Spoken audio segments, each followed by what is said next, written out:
Hello and welcome to a very special Star Wars The Last Jedi Q&A. We are coming to you live from London. We are streaming all over the world to fans pretty much everywhere. So good morning, good afternoon, good evening, good middle of the night to you, wherever you're watching from. Thank you very much indeed for being here.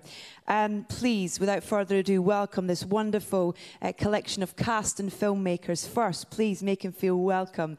Joining us, writer and director Rian Johnson. And stars of the film, Mark Hamill, Daisy Ridley, Benicio del Toro, Oscar Isaac, John Boyega, Kelly Marie Tran, Laura Dern, Donald Gleeson, Gwendolyn Christie, and Andy Serkis. Ladies and gents, please sit. Thank you so much. I'm selfishly going to start, if that's okay. Ryan, and I'm going to start with you. Oh, come on. There are reactions out there to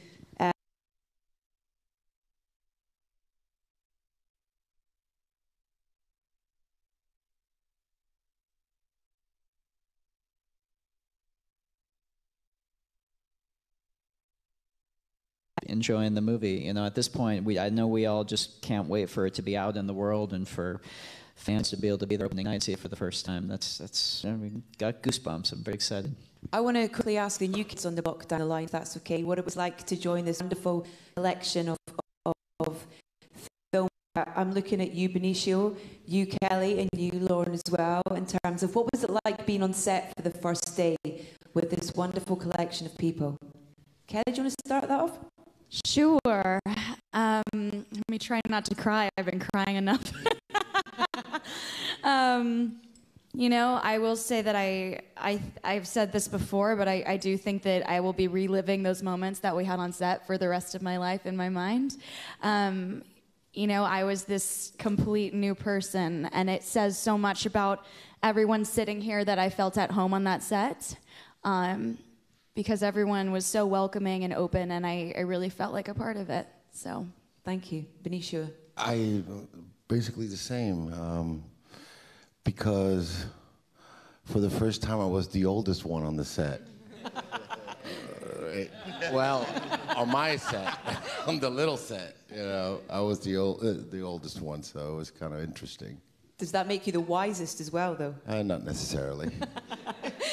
Laura, what about for you, please?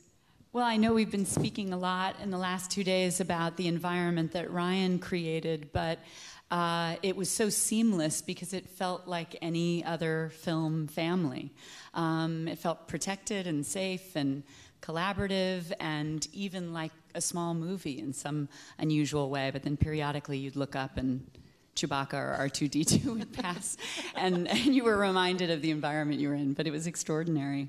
Brilliant. Okay, we're going to open out to our crowd here, and we're going to go to the young gentleman in the front row there, please. Hello. Hello, my name's Hethyd, I'm 14, I'm a massive Star Wars fan. I've got one question for Daisy and one question for Mark. Daisy, Rey means...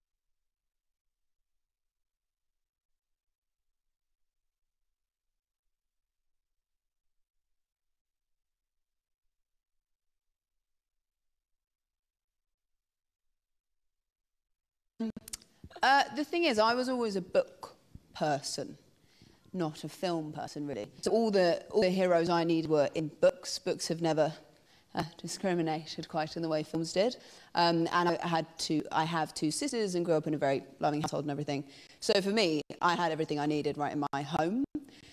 But obviously, if I had been more of a film person, I think it would have meant a great deal. Because I really didn't, and I think that's why I didn't see the disparity so much, because I just hadn't had access to so many films. But the way people have responded has been wonderful, and I think it is only a good thing. And then to be joined by the wonderful people that have joined this film is great. Yeah, totally agree. Mark, I love the line that the greatest teacher is failure. What failure have you ultimately learned the most from? Great question. Do you have enough time for this? Starting with this answer. That's it. May the force be with you. And we'll come over here to the gentleman in the front row, please. Thank you. I'm from Portugal, and this is a question for all of you. Some people have mentioned that this film marks the Disneyfication of Star Wars. What do you guys think about this? Is it just a word, or you guys think it's more Disney? What does that mean? Yeah, what does it mean? Disneyfication. You're going to have to ask the people who said it. I have no idea. You guys think they have elements of Disney now?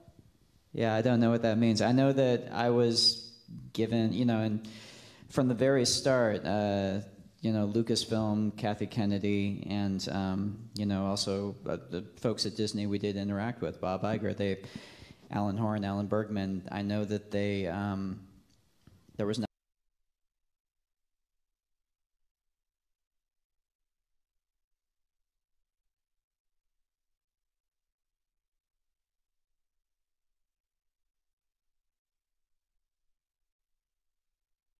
We'll go to the lady over there in the front row, and then if we can get a mic to the gentleman in the stripy top behind as well. Right? Hello.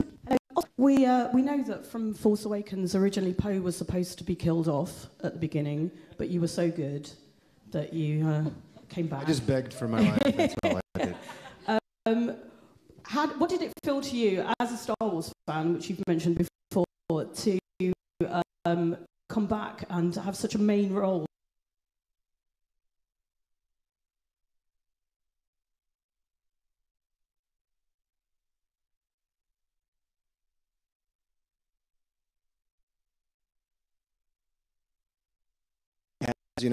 In a very brutal way, he took away the one thing that Poe knows how to do so well, which is jump into an X-wing and blow things up, and so he had to deal with being grounded, and I was really fortunate to have so many scenes with Laura, and it did feel like it was an intimate set. I remember we just kind of got up on the set in our jeans and T-shirts and walked around and rehearsed it and talked about the different motivations, and just to take that kind of time in such a huge movie was pretty special. So no, I was really happy to do that, and also, of course, to work with Carrie again.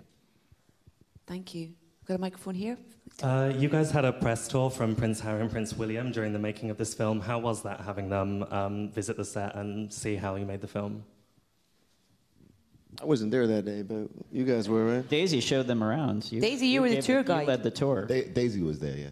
I mean, I'm not great at small talk, so I found it a bit awkward at the beginning, to be honest. It's the thing I think is wonderful is there are so many people. We're just like on the poster, but there are thousands of people that have worked far longer and harder, I guess, than we have. Obviously, I'm talking about actors. So I think to take them round to the creature workshop and the props place and the costumes and everything, and for people who aren't usually on set or aren't publicly recognised for the work they do, for them to have received it, that felt pretty cool for me. Brilliant, thank you. Okay, next question. We've got a microphone to someone there? Great, thank you. Hey guys, love the film. Ryan, I was reading earlier that George Lucas called it brilliantly made, and that he had a chat with you after seeing it. I was wondering what he had to say.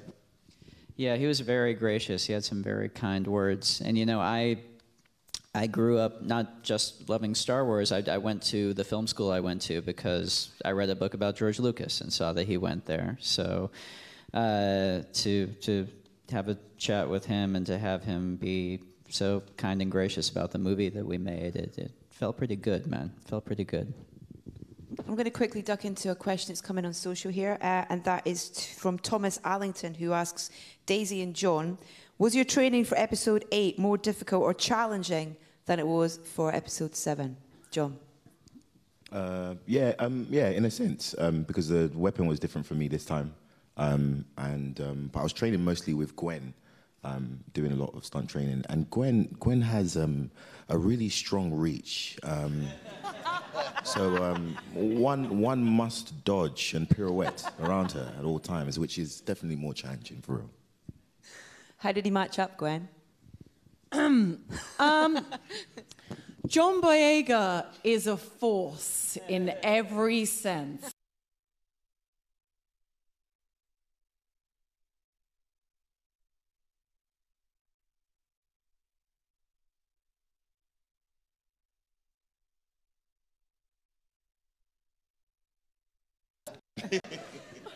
Daisy, what about for you? We know that we've heard incredibly from some of your trainers that you outdid nations. That's very kind. I think actually like learning the choreography, that's not doing the thing justice. I hadn't been like working as such the year between Force Awakens and Jedi. So I'd been strength training, so I was stronger, but when we got back into filming, we didn't have the amount of time to train as we had the first time around. But because I felt stronger, not gonna lie, I felt pretty badass. and I think the fights, we're all like thrilled with how they turned out. Yeah, okay, back out to the audience. We got mics at anyone yet? Gentleman there, yeah. Oh, you're going to interrupt the cameras at the back. Stay in your seat, but you can have a microphone. Who's got the microphone? Go for it. No, you can go. You've got the mic. Go. I'm from Bulgaria. Hi, Mr. Bulgaria. Mr. Johnson, what is your manifesto, personal manifesto for Star Wars? Personal manifesto for Star yes, Wars. For Mr. Hamill. How do you keep... What is your most precious memory with Carrie Fisher during the shooting The Last Star Wars?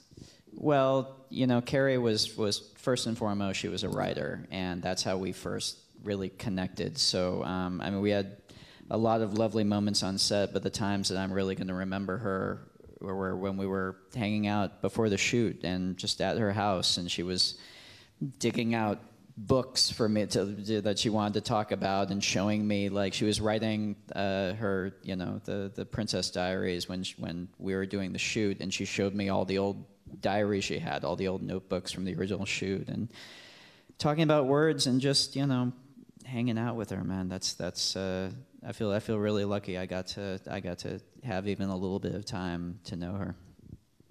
Can we head down to the dark side just for a second and speak to Mr. Serkis? There's a lovely question coming for you, Andy, which is from Brogan, who says, what was the experience of playing Snoke like and bringing him to life? It was a real challenge. I mean, I had such a brilliant time working with Ryan and the way that he decided to take the character in this. But trying to, with all characters that are, you know, representing evil or so-called evil, it's very important to try and humanize them in some way. So there's a vulnerability that we tried to approach with Snoke, which is born out of fear, actually. And I think fear that there is, that of course the First Order is in a pretty shoddy state and not being handled terribly well by Hux and the conflicted Kylo Ren. I'm sure you won't mind me saying this in front of you. And the mess that they're making of it.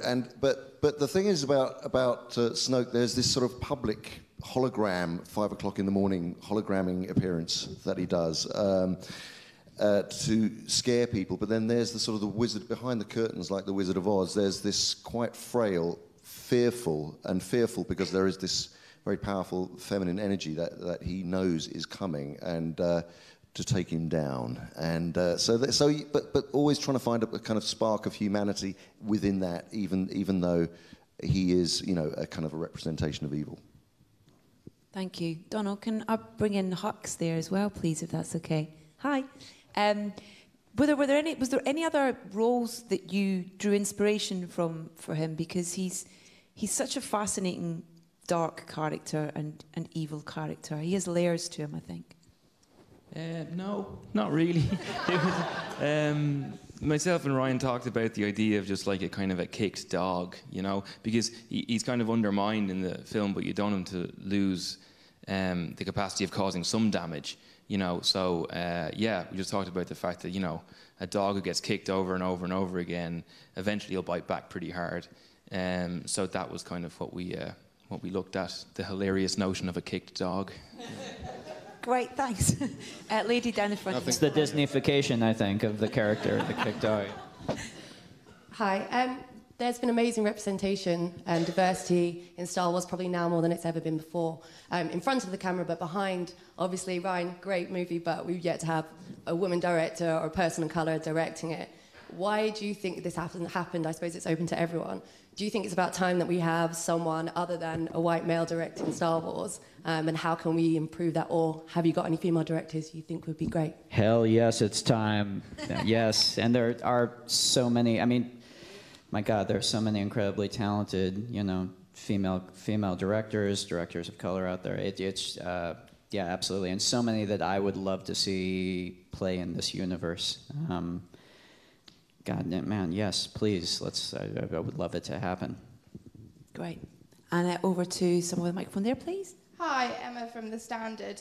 This one's for John. On Force Awakens, you took Harrison Ford out for some lunch down the Old Kent Road. I was just wondering if you've managed to take Mark Hamill and some of the rest of the cast to South East London while shooting the latest film. No, it was just for Harrison, to be honest. Sorry, man. I have to be honest. It was just for Harrison. I was just. It was much more of a chemistry thing. We was just trying to, you know. Okay. There was figures I wanted him to sign, but it was my way of taking him out, and I paid for the bill as well, by the way, for you guys thinking I'm cheap, because you guys are thinking took him to Old Kent Road, and then he expected the guy, a millionaire pilot, to pay for it. I actually paid for it as well, but I'm willing to take anybody out. I invited Daisy to my house party last night. She didn't turn up. You did not? Bruv, I did, man. No, you said it was happening. You didn't invite me. Oh yeah, that's true. But that meant you were invited, by the way. So. Daisy and Mark, can we just talk a little bit about the time that you guys spend on camera together and the preparation, or if there was preparation and rehearsal between the two of you for those scenes when the pair of you are isolated on that island? Mark? I'm sorry, I wasn't listening. The preparation for you and Daisy's scenes together. Was there much rehearsal to that? Did you talk about it? Yeah, well, we really planned it out. I mostly worked with my own stunt coordinators. Daisy worked separately. What we didn't expect was when we went to shoot the scene, they dropped tons of ice-cold water on you. So at least I sort of wanted to work out how I was going to do the dialogue. And then, you know, it was all I could do to, you know, not fall over. It was unexpected the way it turned out. Daisy? I'm going to go back to sleep, thanks. Daisy, for you? Yeah, I think Mark and I have both talked about the unexpected reaction to reading The Last Jedi. Yeah. And what was very lucky was we had a couple of weeks of rehearsal with Ryan where we could just talk through everything. Because I think, you know, like working with a new person and working with a new director, it's all big stuff. I can say for me, I don't want to speak for Mark, but it certainly felt like, you know, we were going through something. And I thought it was great because I seem to remember it working sort of chronologically, or at least it seemed to in my mind, because as our relationship was growing, I think their relationship was growing. So it was great. It was great. It was wonderful. Thank you. We got a microphone over on this side, please. Go. James from Jedi News. We've got everyone's been exceptionally positive about Ryan. So this is a question for everybody except for Ryan. What makes Ryan such an amazing writer and director? Awkward. No, skip it. Skip it. Very quick. I like that he's really fast.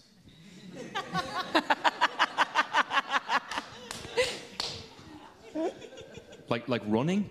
When he's running? Like fast when he's running? And thinking. Answering. Fast thinker. No one else? Okay. That would do. Let's move on. You know what? I like that he's so the laid back. He's like, I kind of describe him like a West Coast jazz musician. You know, he just kind of hangs back and just, you know, he's just fast, but you know, it's also mellow and in all that craziness too. And actually, just you talking now, I remember when we were in your office with Carrie and just like we were improvising and trying all sorts of crazy stuff and figuring out those scenes. And just there was a real looseness to it within all of the wildness, which was. All right, I'd just like to be honest about Ryan. All right, everyone's saying something Here we positive, go. man. I'm going to say something negative about Ryan. Ryan has the worst playlist ever on his phone. Playlist. He decided to torment myself and Kelly while we were on top of a raft. I loved it. I was singing along. Like what? What kind of You were what singing along songs? to that? Yeah, I was. Wow. I think Ryan called it a dad playlist earlier with me. Yeah, my dad music. I gotta say though, that I can admit now this was kind of intentional. I learned songs that you'd liked, and then I would iTunes search for the bluegrass covers of them, and I would play them. I might have been digging into this a little bit purposefully. Gosh, man. Yeah. Well, it worked. But that as perfect example of Ryan, the level of outrageous irreverence that was always meeting his reverence and respect for what we were all being asked to do was like the greatest dance and party I've been invited to. Yeah, I think like this being my first substantial role in a very large movie, I just love that Ryan had this sort of childlike wonder about everything, and everything felt fun. And and you'd be doing a scene, and then you'd hear his little laugh, and you're like, "Oh, we're doing it! I'm doing this right." And it just it felt like really we were just hanging out in someone's backyard making a movie for ourselves, and I think that's really special. Brilliant, thank you. Do we have microphones for someone, if we can get that at the front? And then, yeah, if we can get the man in the front here as well. Hello, you first, please. Hi, I'm here from Israel. This is a question for Ran. As a big Star Wars fan that grew up on the movies, my biggest fear is that Star Wars will meet Earth one day. And I want to have a promise from you, as you know, you're going forward with the next trilogy, that it maybe a promise that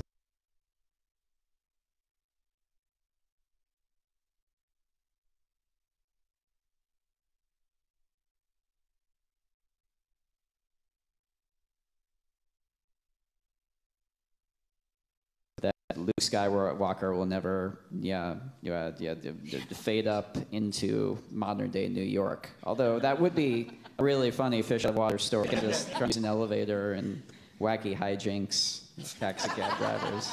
Mark, now I want to see this movie. Now it might actually happen. Mark, you look pretty up for that. Maybe? Maybe up for that? No? Again, I wasn't listening. What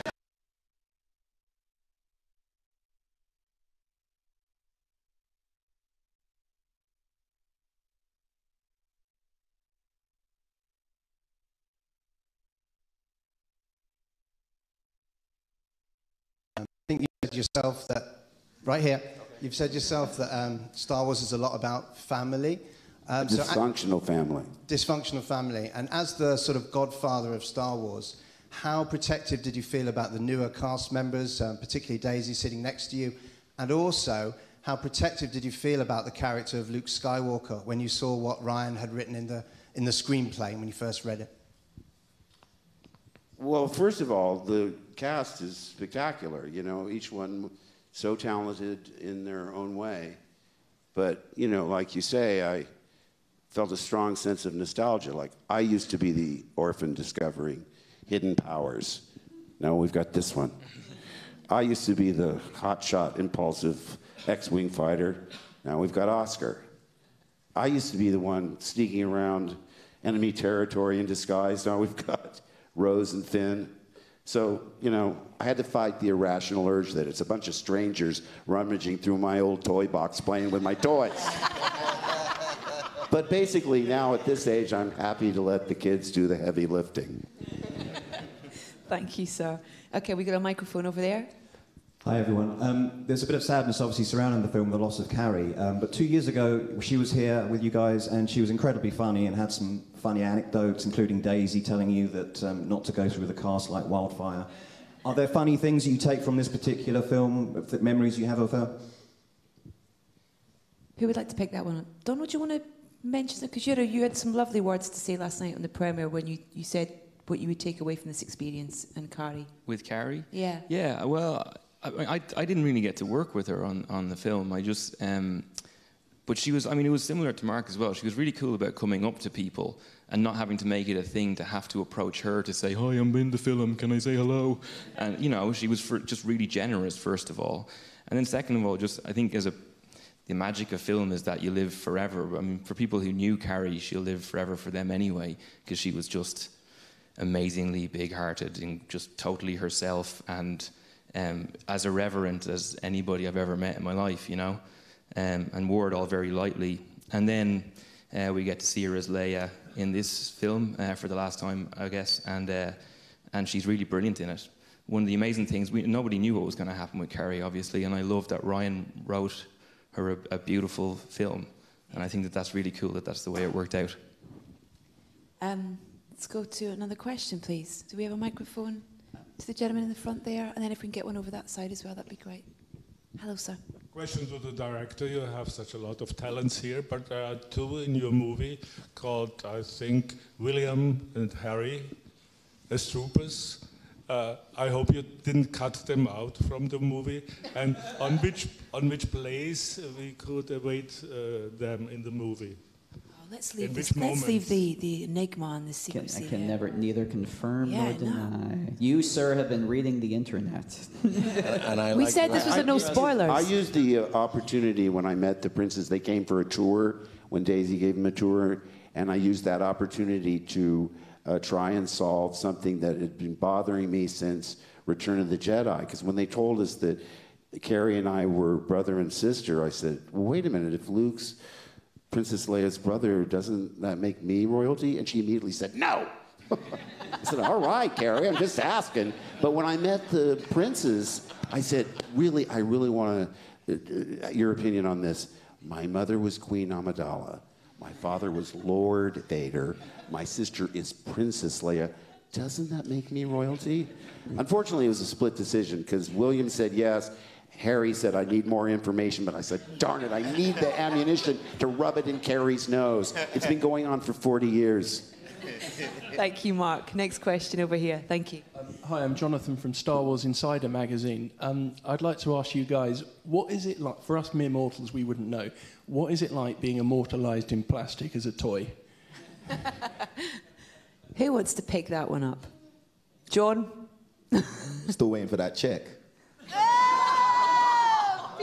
That's what it's like. And they're waiting a long time. Long time, Oscar, eh? Long time. Oh my God. Daisy. I just enjoyed for the sheer joy of being a Pez dispenser. Yeah, right. I don't care about the money. I want to be on a pair of underoos. Thank you very much. Obviously, totally overwhelmed. We've got a question there. Hello, sir. Hi, Mark. Earlier you were talking about feeling nostalgic for being the newcomer on set 40 years ago. And obviously you were playing opposite this great wizened Jedi hermit, played by Alec Guinness, the great Alec Guinness. I wondered this time playing a Jedi hermit yourself, did you find yourself channeling Alec Guinness or perhaps being inspired by another great actor? Well, I was so lucky to work with someone I admired for so long. He was so gracious with his time, and we stayed in contact, corresponding. He wrote beautiful calligraphy with an old-fashioned ink pen. I would see him in the West End. We'd go out to dinner, and, you know, again, this is one of the greatest actors ever. I mean, at first, when I read the script, I thought, ooh, this is really pushing me out of my comfort zone. But if I were another benign, wise Jedi, we've seen that before, and nobody can do it better than Alec did it, so... I think being pushed out of your comfort zone in this case was a good thing. Although I still say a Jedi would never give up. But that's old school. This is the new generation. And we're going over... Yeah, have you got a microphone? Can we get a microphone, please, to hear? Thanks. There we go. Thank you. That means it's got to be a really good question now, doesn't it? After suspend. Really good. A question for Ryan first. To put a more positive spin on the diversity issue, this film is being highly praised for the diverse cast and characters. Was that something you were conscious of when you were writing it? And then for any cast member who wants to answer, how does it feel being part of such an incredibly diverse cast? Yeah, I mean, it felt right. It felt really good to as I was writing it and as we were, you know, I don't know, for Star Wars to reflect a little more closely the world as it is today and the world as it actually looks around us. I think all movies today are starting to do that more and more, and I think that's nothing but a good thing. I'm in awe of the entire cast, and aside from Daisy, I look forward to working with them one day. Oh, we can't end on that note, can we? I'm afraid we have to, because that is all we've got time for. It should be Mark has the last word anyway, surely. Thank you so much, ladies and gentlemen, for your time here today. Thank you for your questions. Star Wars The Last Jedi is in cinemas everywhere tomorrow. If you haven't got your tickets yet, you can book them now. Thank you and goodbye. May the Force be with you always. Thank you, ladies and gentlemen. Thank you so much.